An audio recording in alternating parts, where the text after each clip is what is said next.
So I think firstly we need to acknowledge that media studies today has to grapple with our digital contexts. So digital media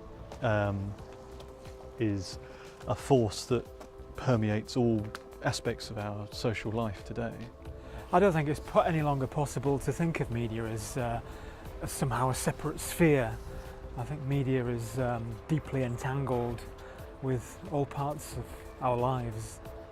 So one of the ways that media is typically thought about is as an inscriber of the past, as effectively media is documenting our lives in some way, recording, or as a maker of meaning that we could examine through its kind of different modes of representation. But the kind of media that you're talking about is something rather different.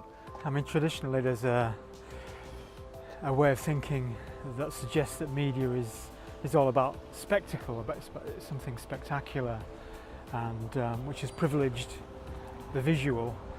But now I think in many ways media processes are invisible, they're in the background, they're imperceptible, they're part of an environment.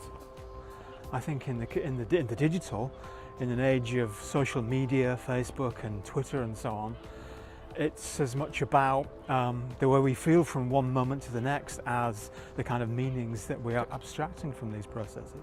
And when things become invisible or unconscious, we're less aware of the effects they might have on us. Media are not, as if they ever were, passive.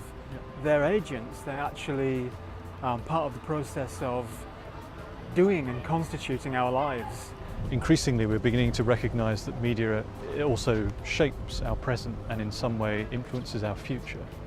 So there are political implications, also philosophical implications as well.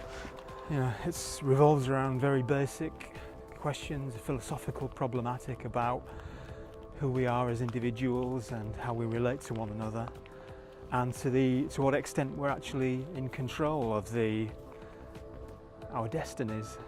So one of the things that we're most interested in is how studying the media might allow us to equip ourselves to intervene in that future, to play an active role in the way that future unfolds. It's worth bearing in mind that media studies is still a relatively young discipline.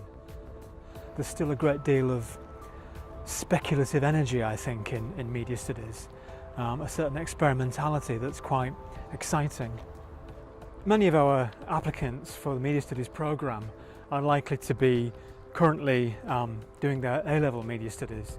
Actually, that's not the only route into media studies today. We're perhaps looking for students who are interested more broadly in society, in the various kinds of political issues that we're talking through, the philosophical questions that we've been discussing. And those might be perhaps conventionally thought of as addressed in all sorts of other disciplines, but this media studies program has been designed to address them with a very specific focus on the 21st century, and by addressing the particular kind of technological circumstances that we're describing here. At Level 1, students are introduced to both seminal perspectives and new directions in media studies, together with key creative and communication skills. At Level 2, there is a closer focus on the themes of visuality and aesthetics, digital and auditory cultures, and the logics and practices of gaming. At Level 3, students undertake a major independent project and creative portfolio, together with advanced studies of the political and philosophical foundations of contemporary media. Throughout, there are options to study media and its historical, gendered, artistic, fictional and ecological contexts.